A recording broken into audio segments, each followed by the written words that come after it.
Bir. Salam, bayramınız mübarək olsun. Bu gün mamamla şəkərbura bişirdik. Mən çox həvəsli olduğum üçün mamam mənə icazə verdi ki, şəkərburaya mən bəzək vurum. Bacım Nəzrin şirniyyatları daha çox sevir. Şəkərbura istədi və biz də bişirdik. Nəzrin işi həmişə yemək olur. Heç kömək etmir.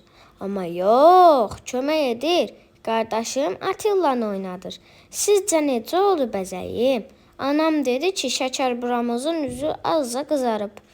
Qızarmamalı idi dedi. Amma mən çox bəyəndim. Həm əl işim olduğu üçün, həm də dadlı çıxdığı üçün.